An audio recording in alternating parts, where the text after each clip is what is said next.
আরজিকর মেডিকেলে চিকিৎসককে ধর্ষণ খুনের ঘটনায় তোলপাড় চলছে।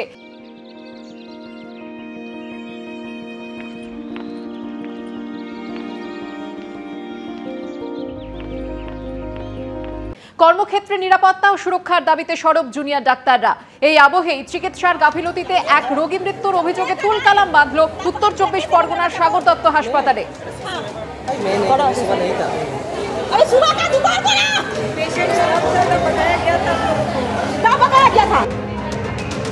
জুনিয়র ডাক্তার, নার্স ও স্বাস্থ্যকর্মীদের মারধরের অভিযোগ উঠল রোগীর পরিজনদের বিরুদ্ধে। ঘটনায় 3 জন ইন্টার্ন ডাক্তার, 3 জন পোস্ট গ্রাজুয়েট ট্রেনি, একজন হাউস স্টাফ, একজন নার্স ও এক পুলিশ কর্মী আহত হয়েছে।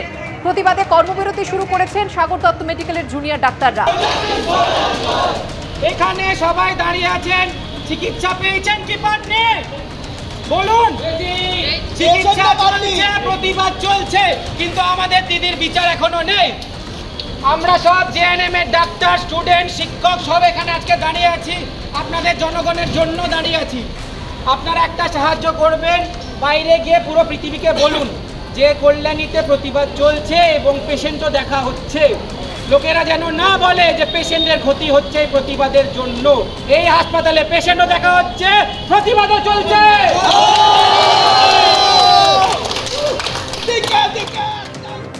নিয়ে এসেছিল খারাপ কন্ডিশনে, তো আমরা উপরে নিয়ে গেছি, সব এক্সরে ফেক্সরে যুদ্ধ ছিল সব করিয়েছি। এবার উপরে নিয়ে গেছি, 5 মিনিট করে এক্সপায়ার করে গেছি। তোমাদের হাত দিয়েছে? হাত তো ফেটে গেছে। হ্যাঁ, কোথায় দেখি?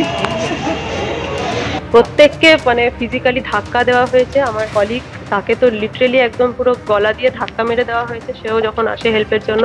তারপরে আমরা যখন ইভেন অনকল রুমে যখন চলে যাই, অনকল রুমে একজন মেল ভিজিটে গিয়ে আমাদের প্রত্যেকে ফিমেল অনকল রুমে গিয়ে হাত ধরে টেনে আমাদেরকে পালাচ্ছিস কোথায়, আয় এখানে একজন patient party, male patient party একজন বলেছে, পালাচ্ছিস কোথায়, এখানে সিপিআর দে, সিপিআর স্টপ করলে আর্জিকর হয়ে যাবে, তোদেরও শ্বাস নিয়ে নেওয়া হবে। সব প্রচুর মানে আরো অনেক আর্জিকর করে দেবে। হ্যাঁ, এইসব সিকিউরিটি না আসা অবধি আমরা নো সেফটি নো ডিউটি। আপাতত আমরা সাগর দত্ত থেকে এই ডিসিশন নিচ্ছি, যেহেতু আমরা এখানে ফেস করলাম এবং এই জিনিসটা আমরা বারংবার ফেস করতে থাকছি, এর আগেও থেকেছি এবং এই আন্দোলন চলছে, এখনো থাকছি। সুতরাং আমাদের এই ডিসিশন থেকে আমরা 5 দিন ধরে জ্বরে ভুগছিলেন হাওড়ার লিলুয়ার বাসিন্দা বছর 36-এর রঞ্জনা সাউ। তাকে সাগর দত্ত মেডিকেলে ভর্তি করা হয়। পরিজনদের দেওয়া রিপোর্ট অনুযায়ী ডেঙ্গিতে আক্রান্ত ছিলেন তিনি।